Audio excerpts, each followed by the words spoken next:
Hello friend, फिर से एक बार स्वागत है आप लोगों का मेरे यूट्यूब चैनल पे। आज मैं बात करने वाला हूँ डिजिटल भारत सर्विस के बारे में, जो अभी अभी कुछ दिन पहले बहुत सारे लोगों का पैसा लेके भाग गया है।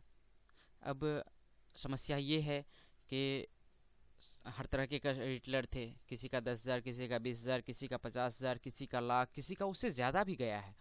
कंपनी तो भाग गई, कंपनी भाग गई। तो अब ये बात आती है कि हम वो पैसा रिफ़ंड कैसे करेंगे, कंपनी से वो पैसा लेंगे कैसे। जी हाँ, आज मैं बात करने वाला हूँ इसी चीज़ पे। तो आप लोग इस वीडियो को शुरू से लास्ट तक देखें कि आखिर करना क्या है। देखिए, ये डिजिटल भारत सर्विस जो था, ये बाहर की कंपनी नहीं थी, ये शिवान की कंपनी थी। और अभी भी मार्केट में इस तरह की कई कंपनियां चल रही हैं।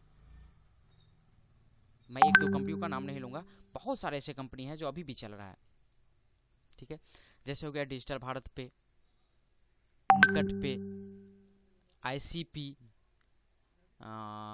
इसके बाद हो गया एसबीआई पे। ये सारे एक ही तरह की कंपनी है।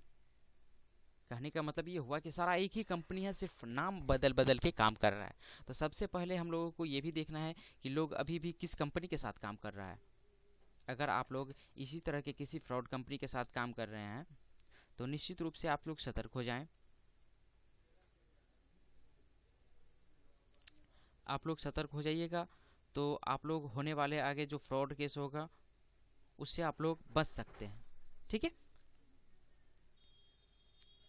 तो देख लीजिए, ये जो कंपनी जिस समय भागी, ये कंपनी जिस समय भागा, उस समय यही सेम आईडी और पासवर्ड एक और कंपनी थी जिस पे लॉगिन हो रहा था, जो अभी भी मार्केट में चल रहा है।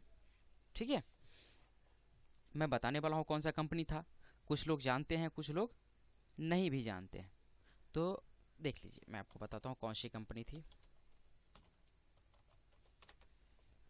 ये कंपनी थी आईसीपी।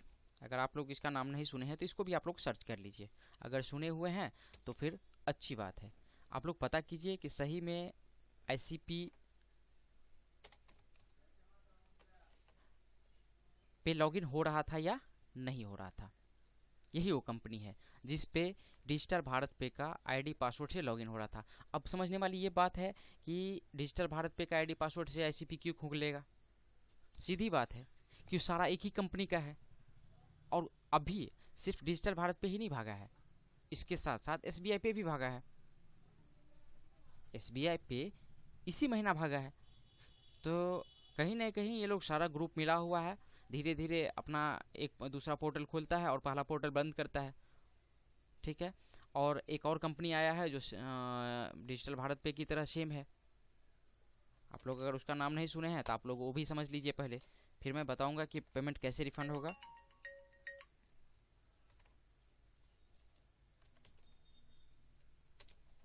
ये देखिए, प्रिंस पे, आप लोग इनको भी समझ लीजिए। डिजिटल भारत पे 10,000 पे 48 रुपया दे रहा था, और ये कंपनी 10,000 पे 60 रुपया दे रहा है। अब बताइए लोग फंसेगा या नहीं फंसेगा। ये सब दिक्कत है, इसलिए आप लोग इससे बच के रहिए, फ्रॉड कंपनी से काम ना करें। मार्केट में बहुत सारी कंपनियां हैं, मैं ये नहीं कहता हूँ कि फलाने के साथ आप काम कर लीजिए। आपको कोई एक अच्छा कंपनी देख लीजिए, उससे आप लोग काम कीजिए। ठीक है, तो अब आते हैं बात। हाँ, तो ये इस पे हम लोगों को करना क्या है। हम लोग पहले ये देखेंगे कि हम लोग का टीम कितना बड़ा बनता है।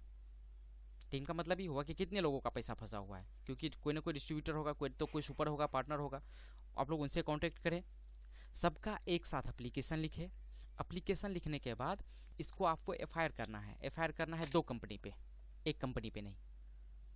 अगर एक कंपनी पे कीजिएगा तो आप लोगों का किसी का भी पैसा रिफंड नहीं होगा, क्योंकि ये कंपनी तो बंद हो गई डिजिटल भारत, और अभी चल रही है आईसीपी। तो अगर आप लोग आईसीपी को पे भी केस करते हैं तो आईसीपी का जो भी पैसा होगा वो पैसा आईसीआईसीआई उसका ब्लॉक करेगी, चूंकि इसका पोर्टल उस पर लॉगिन हुआ, इसका मतलब है दोनों एक ही है। और जो पैसा वहाँ से ब्लॉक करेगी वो पैसा कस्टमर को रिफंड किया जा सकता है, अगर आप लोग एफआईआर करते हैं तो। अगर आप लोग सोचते हैं कि हमारा पैसा ऐसे ही रिफ़ंड हो जाएगा, तो आप लोग बिल्कुल गलत सोच रहे हैं। ऐसा बिल्कुल भी नहीं है, किसी का भी पैसा रिफ़ंड होने वाला नहीं है। जो भी पैसा था वो आसानी से आप लोग समझ लीजिए कि वो हमारा पैसा डूब गया। किसी दूसरे कंपनी के साथ काम कीजिए, आपके लिए वही बेटर होगा। इसलिए सबसे बढ़िया एक ही तरीका है, आप लोग सारे ग्रुप मिलके, जो भी आप लोगों का टीम बनता है, 10 आदमी, 15 आदमी, 20 आदमी, 50 आदमी, जितना ज़्यादा हो सके वो सारे आदमी एक साथ मिलके एफआईआर करें 2 कंपनियों पे एक साथ। ठीक है, चूँकि कंपनी ऐसे ही नहीं बनती है, इसका एग्रीमेंट होता है, सारा कुछ होता है। आप लोग एफआईआर करेंगे कंपनी के पास, ठीक है, ये फिर एफआईआर जाएगी यूआईडी के पास, एनपीसीआई के पास, एनपीसीआई बैंक के पास, और इस तरह से आपका काम हो सकता है अगर आप लोग थोड़ा बहुत इस पर ध्यान देते हैं तो। ये बिल्कुल ही कोई बड़ी बात नहीं है, लेकिन पैसा फंसा है तो कुछ ना कुछ तो करना पड़ेगा। अगर आप लोग ये तरीका यूज़ करते हैं तो निश्चित ही रूप से आप लोगों का पेमेंट रिफ़ंड हो जाएगा। मेरा वीडियो बनाने का मकसद यही था कि सब लोग जो गांव देहात में काम करते हैं या फिर कहीं और भी काम करते हैं, सारे के सारे पैसे वाले नहीं होते हैं, लेकिन कुछ लोभ के चलते, ज़्यादा पैसा दे रहा था इसके चलते उसके साथ काम किया। खैर, उसके लिए कोई बात नहीं है। आप लोग जो है सो जो मैंने बताया है उसको ध्यान से देखिए, मैंने जो सही बताया क्या नहीं बताया, इस पे आप लोग अगर ध्यान देते हैं तो निश्चित रूप से आप लोगों का काम हो जाएगा, और हमें भरोसा है कि आपका पैसा भी रिफ़ंड हो जाएगा। अगर आप लोगों को मेरा वीडियो अच्छा लगे तो मेरे चैनल को लाइक और सब्सक्राइब कर लें। नेक्स्ट वीडियो तक के लिए धन्यवाद, बाय बाय।